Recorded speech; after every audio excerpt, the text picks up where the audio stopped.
Neighbours, everybody needs good neighbours with a little understanding. You can find the perfect blend. Neighbours should be there for one another. That's when good neighbours become good friends. I honestly have no idea. Yeah, sure. Well, it is you, Jim. And why would a complete stranger hang on to a photograph of you over all those years? I don't know. Looks like it might have been taken in Vung Tau, where we went for leave. She was stationed at the 1st Australian Field Hospital there. Yeah, so you've said before, but so were lots of people. I didn't know. I've no idea why she kept this. Oh, come on. She's had it for over 20 years. It must have meant something to her. Well, it doesn't mean anything to me. I never knew a Maureen Donnelly. My mother's not around to make you tell the truth. And I reckon that's about the only proof you'd accept. I don't know why I wasted my time showing you the damn thing anyway.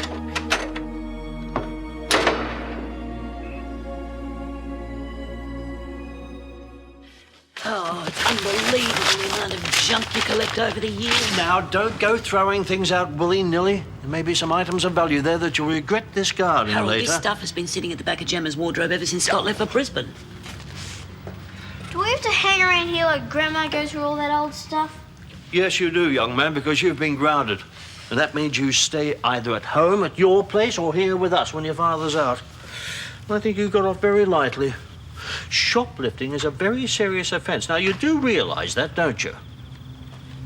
Doesn't matter how small the item is, it is still stealing, and stealing is something that can get you into a great deal of trouble, and I hope you remember that. Well, Dad reckons it's Ben's fault, and now he won't let me play with him. And that means I can't go fishing. Oh, nonsense, of course you can. Well, he's the one with the reel. The bail arm's busted on mine. Well, then you'll just have to save up your pocket money and buy yourself a new one, won't you? Well, I wish I could buy one now. Then Dad might start coming fishing with me Yeah, again. well, that's something you're going to have to discuss with him. Would you go with me sometimes? Yes, all right, one of these days. Oh, just look at all the rubbish Scott's left here. Don't go throwing that out. There may come a time when Scott needs it. Oh, for goodness sake, Harold, he took everything with him that he really needed. These are just old notes and letters and newspaper clippings and stuff. Well, that was the time when he was compiling the history of Ramsay Street. There may be items of historical value there. Now, leave it alone. Oh, me and my big mouth. I know what you'll do. You'll go through all this stuff and shove it back in the wardrobe again. Hey, if there's a history of Ramsay Street there may be a few dark secrets that I ought to know. Oh, I don't think you'll find anything too scandalous there. Now, leave it alone and I'll get to it presently.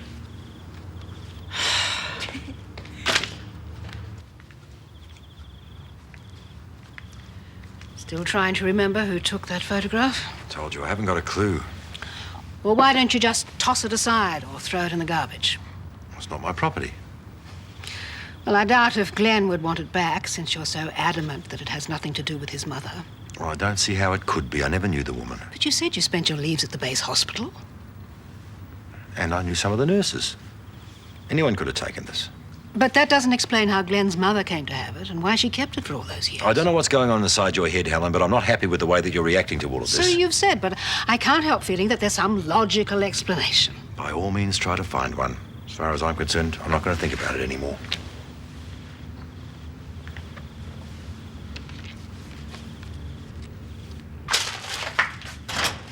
Ah, g'day. Ah, here we are. Oh, you've had a... Yes, I've had a haircut. Don't say anything. Oh, right. You been behaving yourself, Todd? Yep. Indeed, yes. Ate all these dinner, then even ask for more. Ah, good on you. Why don't you go and brush your teeth, get your gym jams off? Okay, night, Grandad. Good night, Toby. And don't forget what I said now.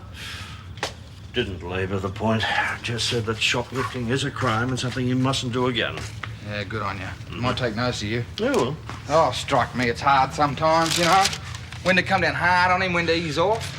Still, discipline is the key. We don't want him growing up to be a young larrikin, do we? No, you're gonna have to keep a closer eye on him. You know, he ducked off to Ben's place earlier, out after dark.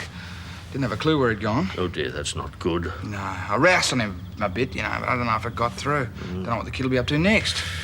Oh, yes, by the way, word of warning, I think he might put the bite on you for a new fishing reel. He already has. Oh, Better get going. Madge is having one of her sorting out days. Never knows what she'll throw away. Might chuck you out. Evening, Brian. Mr. Bishop. Good night. Mate, g'day. Yeah, get out of it. I've had a haircut. Sorry to bother you, but I was wondering whether I could have what was left owing to me. I need it for repairs on Dot's car. Oh, sure, mate, sure. I really appreciate it, all the work you've done and all. You reckon you get Dottie's car fixed before she gets back? Well, she's not due until tomorrow, are they? Not leaned on the mate at the panel beater's got me a good price. Be finished by tomorrow morning for sure. Better be. Oh, yeah, no worries. She won't even know it. There we go. 200. Thanks, mate. Looks nice.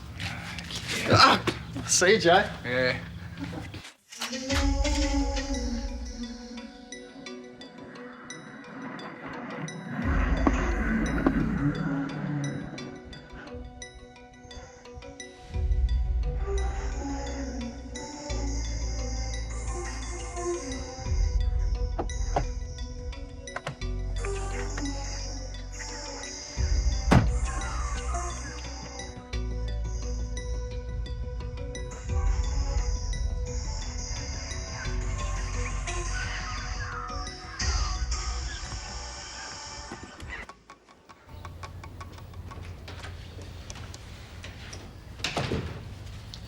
Hello, Ryan. Hi. You're home earlier than I expected. So I gather. Thought I had the place looking pretty good. The house is fine. But I don't remember giving you permission to drive my car while I was away. Yeah, I'm sorry. It was an emergency. Really? What happened? Oh, right, yeah. Joe had an urgent appointment. Couldn't get the van started, so I had to give him a lift. Where to? Solicitors. You know that business about Sky and the Jensens? You had no right to use the car without my express permission. Yeah, I know. Look, it was just this once, it was really important. I suppose it'd be too much for Joe Mangel to register that we have public transport, let alone use it. Well, by the time he found out the van wouldn't start, it was too late to catch a bus. I'll overlook it this once. Lucky for you, you didn't do it any damage.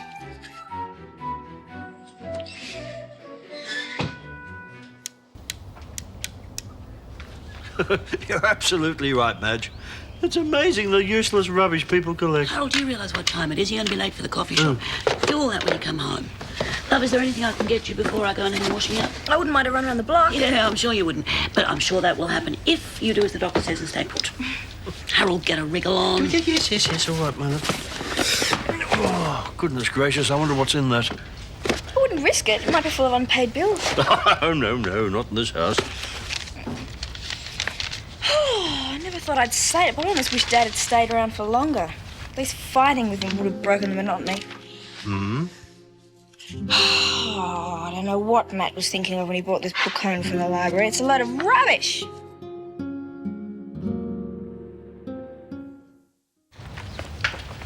There we are, Helen. Oh, thank you, Harold. I was dying for a cup of tea. You saved my life. Yes, I wish all problems were so easily solved. That sounds a bit ominous. What? Oh, no, just thinking aloud. Yeah, would you excuse me? Now, Glen, why don't you sit down, or perhaps you're in a hurry? No. I couldn't wait to get home to have a cuppa. I've just been checking around for a job, just in case the one at Lassiter's doesn't come through. Oh, any luck? Not yet. You're still feeling awkward about last night, aren't you? A little bit, but it's not your fault. Glen, I know you think that photograph of Jim proves something. I admit it mystifies me, but Jim still insists that he never knew your mother. I'm not trying to con him, Mrs. Daniels. You believe me, don't you? I believe there's some confusion involved. You see, Jim has no reason to deny knowing your mother. His first wife died many years ago, so it's not as if he's trying to cover up so that she won't be hurt. Besides, he's an honourable man. He wouldn't play games. Maybe he figures 2 sons in the family's enough. Well, he doesn't shirk his responsibilities. He's always been a good husband and a good father, not only to his own 4 children, but to many more young people as well. And he's still doing that. Well, it's no big deal. I guess I figured now Mum and Gran are both gone, it would have been nice to have some kind of family. Well, that's only natural. See, you've understood from the start. You know I'm on the level, but him, he's different. He doesn't want to know. And if that's the way he wants to play it, I guess I'm better off on my own. I I know you're sick of lying around here, but don't go too far. No, I'm just going across the street to see Ryan. Yeah, well, be careful of those steps. They can be a bit tricky on those things. You're frightened I'll break the other leg and you'll be stuck with me for even longer. If that's what it takes to keep you here, I wouldn't mind giving you a little push. G'day, Hopalong. How's it going? Oh, I'll be making the Olympic team any day now. Oh, for sure. You right there? Yeah, I'm fine, thanks. She had a pretty close shave, didn't she? Yeah, let's hope she's learned a lesson from it, but I doubt it. Oh, I bet you didn't listen to any lectures when you wrote, eh? Nah, water off a duck's back. Come to get Todd. Where is he? Oh, he was sick of waiting around here and he wanted to go down to the lake to fish, so I gave him a few scraps of bait and he went off as happy as a cricket. On his own with Ben? By himself as far as I know. Oh, dear. Well, how could he go fishing? His reel's busted. But he had a new one. I assumed he'd sweet-talked you into buying it for him. Oh, the way he's been carrying on lately, fat chance. Joe, you don't think he stole it, do you? He didn't have the money to buy one. Well, if he did, the problem's worse than we thought. Gave him such a good talking to, so did Harold. It's that little mate Ben putting shocking ideas in his head. No, I think it's worse than peer pressure. I mean, everybody knows that shoplifting's a means of getting attention. Now, there's been Kerry and all this business about Skye. If he did steal it, he's calling out for help. He's telling us he's in trouble. We can't ignore that. Sound like one of them shrinks, Madge. Well, we can't just shrug it off, Joe. Heaven knows where it might lead. Yeah, I know I've got to take it one step at a time. But he better have some pretty good answers when he gets home.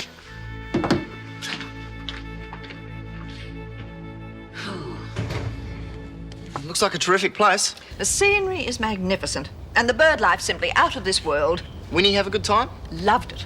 Took millions of photos, most of which either won't come out or will be fantastic shots of me with a head chopped off. You look really fit. Should do. I almost wore out a pair of shoes bushwalking, and some of those tracks are mighty steep, my lad. Good for the waistline. So tell me, what's been happening here? Has Joe paid you for all that work you did? Yeah, sure. Don't go spending your money all at once. I'll get it. Hello? Hi, come in. Did you get it fixed? No. Come and say hello to Auntie Dot. Hi, Mrs. Burke. Did you have a nice holiday? Most enjoyable, thank you, Gemma. How are you managing with those wretched things? Oh, I'm getting the hang of them now, I think. What was it you had to get fixed, Ryan? Oh, that, my watch. The glass dropped out. What a nuisance. So, how's the leg coming along? Oh, good. I'm just fed up with not being able to do anything. Well, it's good to see you up and about, even on these wretched things. You know, I can understand how Gemma must feel. If you're not racing around at 100 kilometres a second when you're that age, you think you might as well be dead. Harold, are you all right? Yes, fine, thank you. Come in. Yeah. Got time for a coffee? No, thanks. Just dropping these back. End of summer clean-out. Oh, it must be contagious. I've been doing that too. So, how was your day? Pretty average. What about you? Quite quiet, really. Almost made up my mind to close the shop when Helen arrived. It was about 5 o'clock. Yeah, she's had a pretty hectic day. Well, yes, I know, but it was almost 6 by the time I finally locked up. That young Donnelly chap turned up. What was he doing there? Oh, just passing the time with Helen, I think. Seemed quite a presentable young fella. I better get going. But thanks again for the secateurs. I'll see you later. Yeah, bye. Seemed a bit edgy, didn't he? I didn't notice. Oh, you poor old love, you must be starving. We can start without Gemma, if you like. No, there's no need. I'm going to have a nice, long, hot shower and change into something comfortable before dinner. Yeah, it's no worries. Yeah, I can cut your lawn next Tuesday and do the general clean-up next morning. Where have you been? Yeah, that's sweet. Thanks a lot. Where have you been? Oh, just mucking around down the lake. Grandma said it was okay. Oh, yeah? Didn't make any detours like to Ben's place? You said I couldn't play there. Well, you haven't exactly been doing what you're told lately, have you? Catch anything? Where did you get this? You swiped it, didn't you? No, I borrowed it from Ben. Don't lie to me, mate. I'm not. You've got a reel here that doesn't belong to you, and you're lying to me about where it came from. At least you'd be big enough to tell the truth. I'm phoning Ben's parents. Oh, but Dad... Shut up, Toby.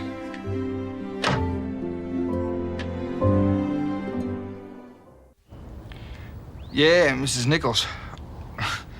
I'm glad you could set me straight on that. Yeah, they keep you on your toes all right. Yeah. Thanks a lot.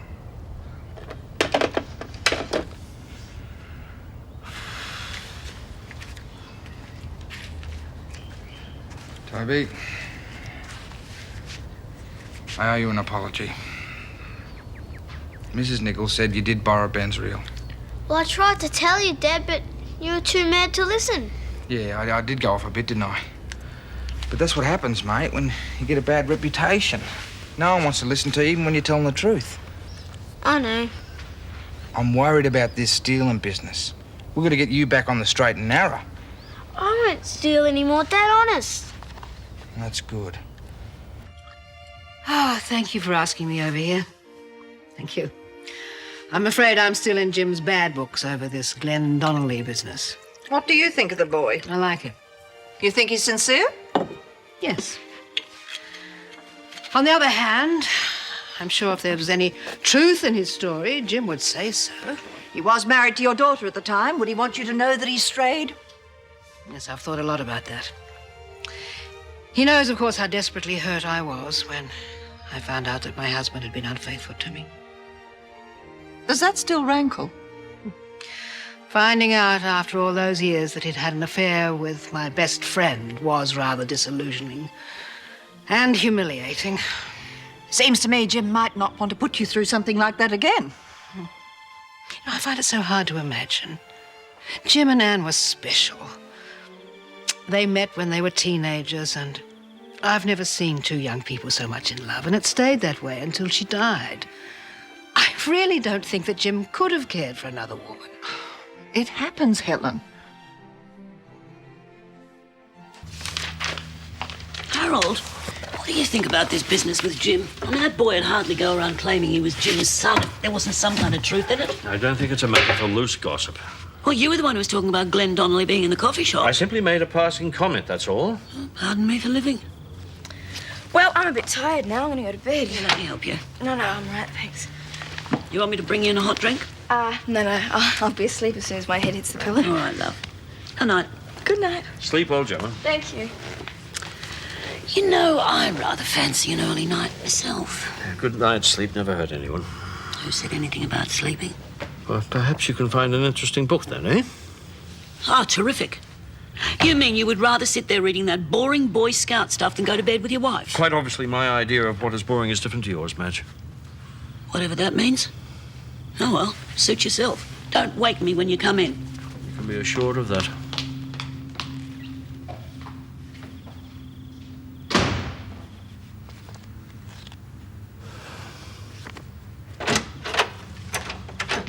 I'm home.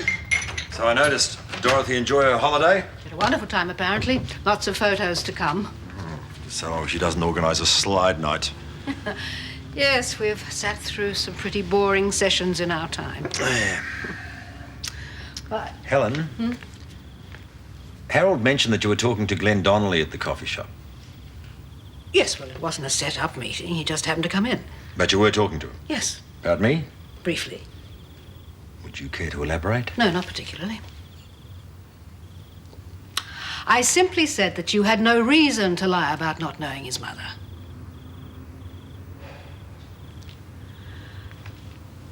Jim, I think it's about time we got a few things straightened out between us, don't you? Yeah. I accept that you never knew Maureen Donnelly. But there's something on your conscience. Something that happened in Vietnam. It was hell over there. When you got back, you just tried to shut it out, pretend none of it ever happened. Well, we all try to do that in our own way.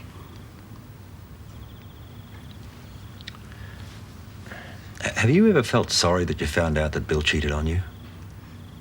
Yes. No. I wish the hurt wasn't there. But in the end, I suppose one prefers to know that one's living with the truth. I'm not so sure. Jim, what are you trying to tell me? I just want you to understand what it was like for us over there. Away from home, frightened, disconnected somehow. And when you did manage to grab a few precious hours of R&R, you tried to forget the horror and just simply be human again. Remember what it was like to be happy, no matter how briefly. Well, I can understand, I think. But, Jim, there's something I must know. Were you unfaithful to Anne?